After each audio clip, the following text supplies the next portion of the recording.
Good afternoon, ladies and gentlemen. It's another warm day. I really hope that the day that I'm planning, it's like this, you know? Because I'm going to be honest. I would very much like to be out here in this hot weather wearing a bathing suit. Even though my white legs and scars and I got veins on my legs too, which I don't know why the hell. I don't know why I have them. I don't know how they got there. These are things that women notice as they get older, like, where did this come from? Why is this here? What did I do to my body to cause this? Well, step in line, sweetie. We all have those questions. And the waiting list is very long to get those answered. So,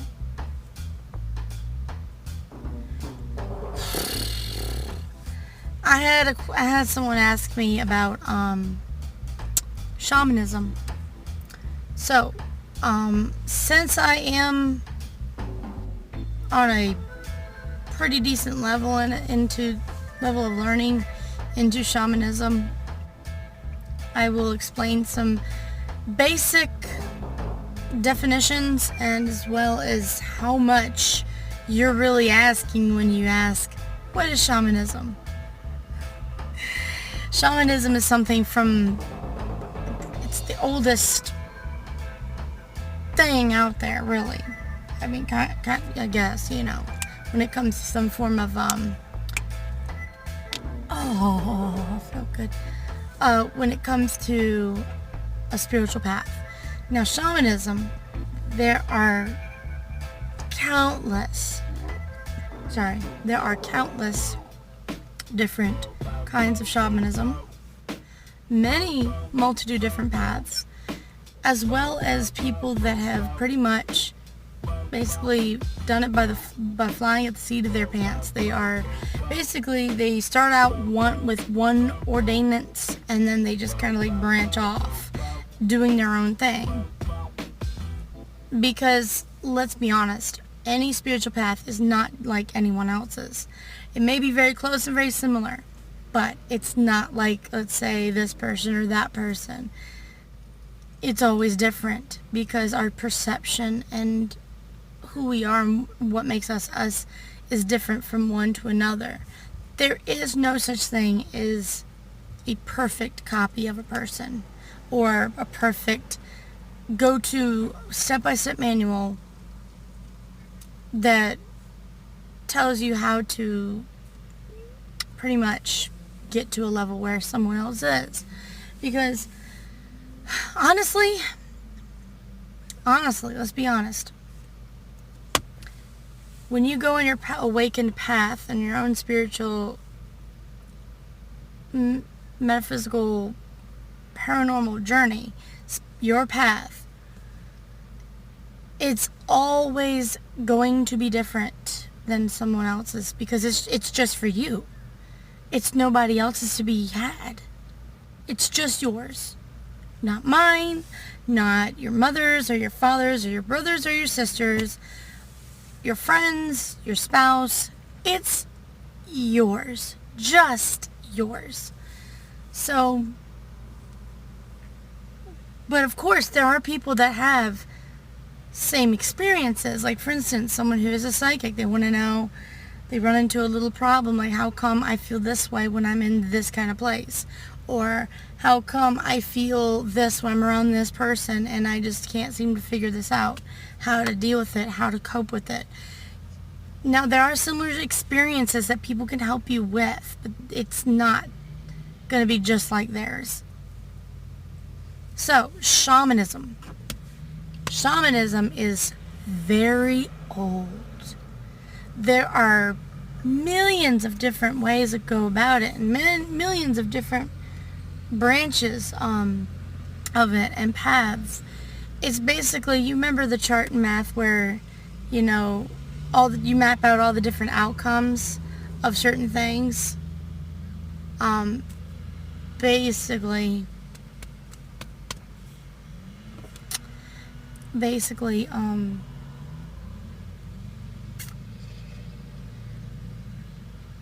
trying to put this in words.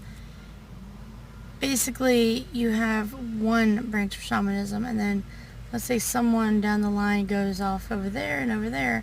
Now you got two branches of the same thing. Let's say my arm here is the original branch of shamanism, and then all of a sudden it grows into all these many different branches.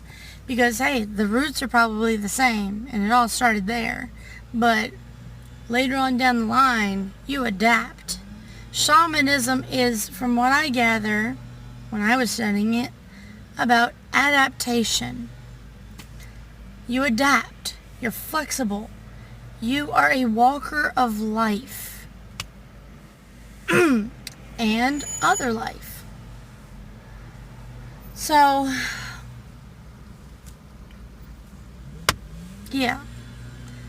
The best way to start on your path of shamanism is, in fact, start looking at all the many different shamanism paths.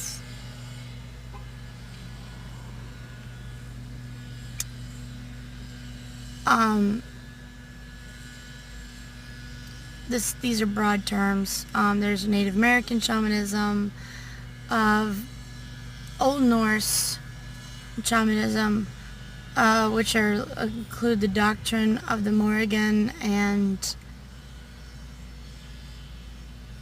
Loki. Well,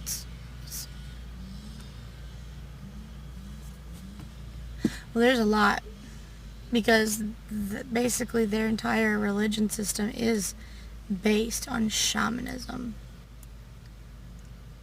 So, good luck trying to find the one over there. Now, believe it or not, the berserkers of the Viking lores were actually warrior shamans. And those people could be almost ripped apart, and they still come after you. This is elementary stuff, and I keep forgetting the elementary stuff, and I'm kind of guilty of it. Because I mainly focused on the Old Norse shamanism, and I did study the Way of the Morrigan, among other ones. But the Native American one is very peaceful. It's about the Native American shamanism gets you in tune with nature, yourself, and everybody else. Now, a lot of the Viking ones, those are about survival. And basically, let's just go ahead and categorize them as an old world battle mage. But there are some pretty peaceful ones there too. There is actually a Tuatha De Danann one, which is Fey folk and everything. Fey folk and just all of the De Danann.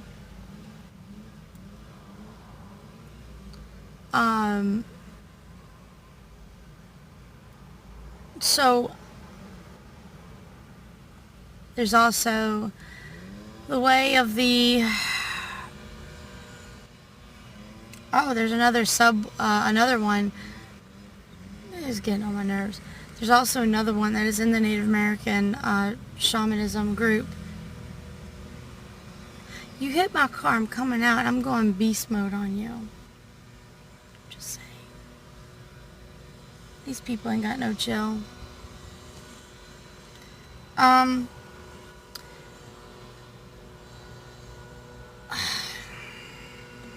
So, there's also the Druid shamanism. A lot of people go to that, the Druid shamanism. That's not as old as some that are out there. There's also the Egyptian one. I keep forgetting that one. That one didn't really call out to me. There's the Egyptian one. I mean, there's shamanism everywhere you look. There's even Jewish shamanism, but it's not considered shamanism. It's considered... I forgot. You know, I'm a mess. I've studied all this many different shamanisms and many different factions of the supernatural, metaphysical, spiritual, paranormal groups and their core teachings, and I've forgotten it. Either that today, I'm just not feeling it. It's just so many of them. There's even old mountain ones, which is where the settlers up in the mountains in mountainous regions, I want to say in Colorado and Virginia and Shenandoah Valley, mainly Shenandoah Valley, where people basically got their own thing going on. And old mountain magic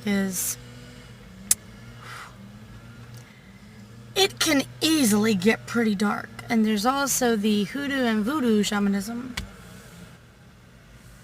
So with those main basic beliefs, there are many different mixes of all that. So I was actually considered what they call an omnistic shaman, meaning it's a little bit of everything. It is what works, and the reason and the way how I can go about doing all these many different factions and different principles and perform many different acts and abilities, because I've traced back my past lives through my memories. I had a full past life regression from the very beginning of me being.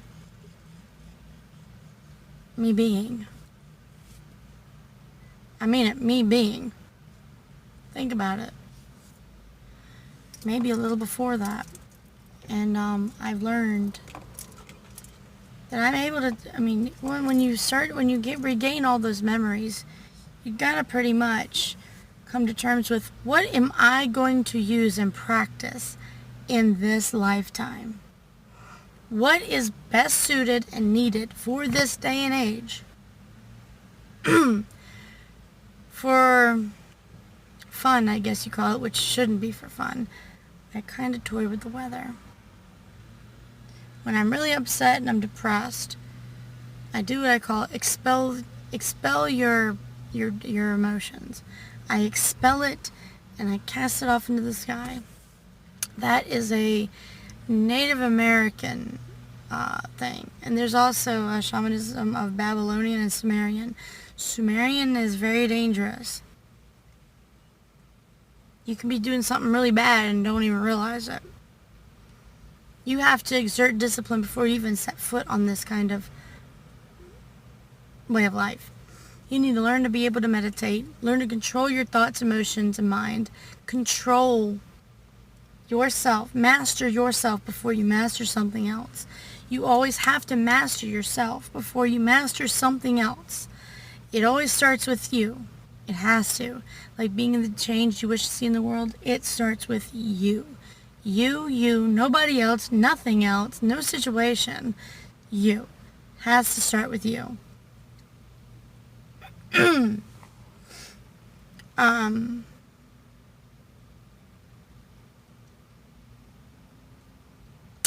So yeah.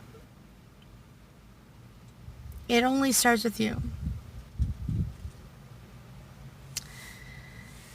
You have to master yourself if you are to master anything else. I do not recommend you halfway master yourself, because you have to have a good adjusted moral compass so you can walk on a path that you deem is right for you.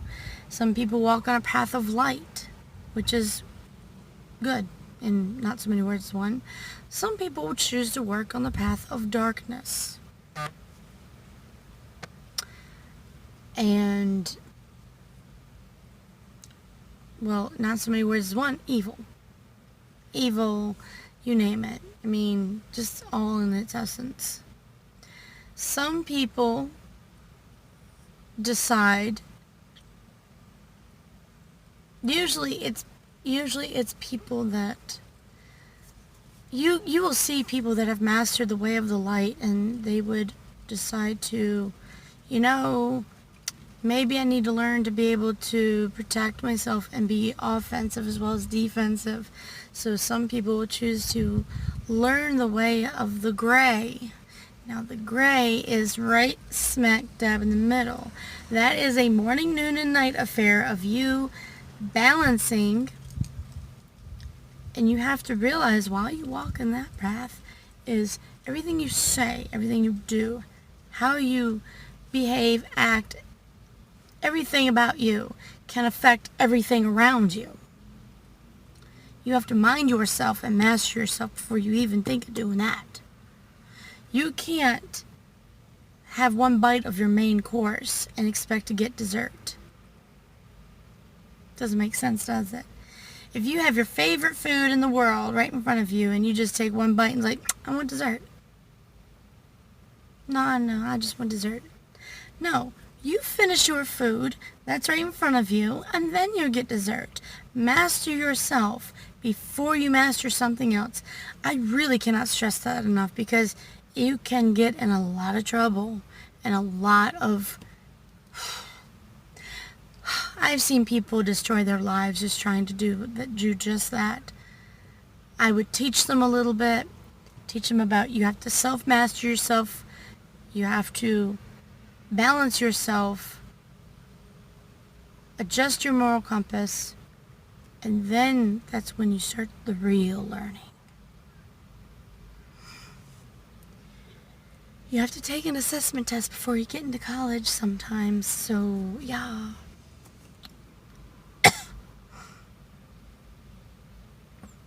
So,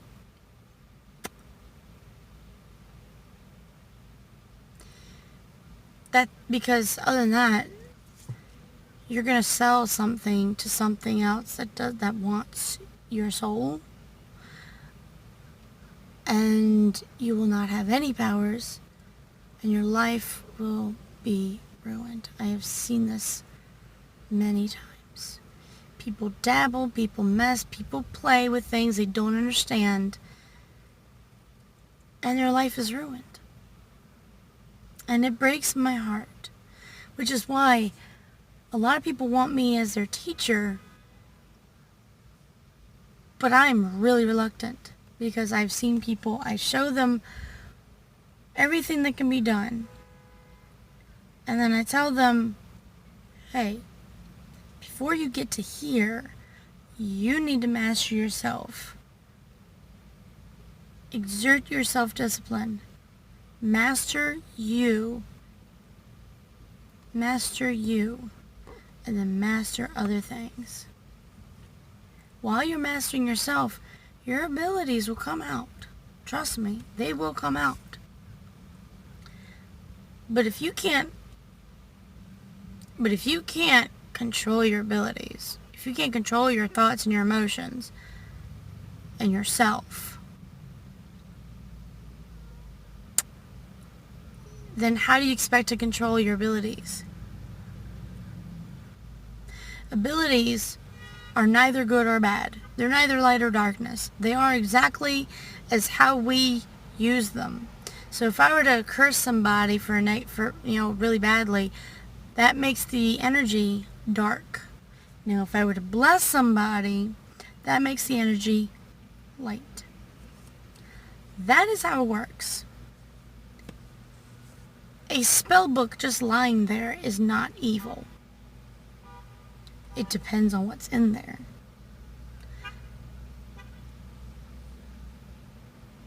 So, if you were to do a good spell, it would be good. If you do a bad one, it'll be bad. But a lot of people say, I did this really good spell and everything seems to be falling apart. What were you thinking when you did that spell? What were you thinking? Did you clear your mind? Did you practice the words? More importantly, did you discipline yourself enough so that you can actually just do what you really intended to do and not have it stray away somewhere else? Now, I'll be honest, the energy, the magic, it's blind. You have to lead it to where you want it to go. You have to fill out the full address and then put the stamp on it before you can mail it off. Get it? You have to take time. Magic is like mail. You have to fill out the address and then put the stamp on, seal it, and then mail it off. That's how it works. You can't half-ass it. Not mincing words on this. You will not, should not, ever half-ass it. You do, you're cheating yourself. And you're sabotaging yourself. You have to master yourself before you master anything else. Finish this meal before you start another. Well, I'll leave you all with that, and I really hope this helps somebody. So, I wish we all have a really good day today. Bye.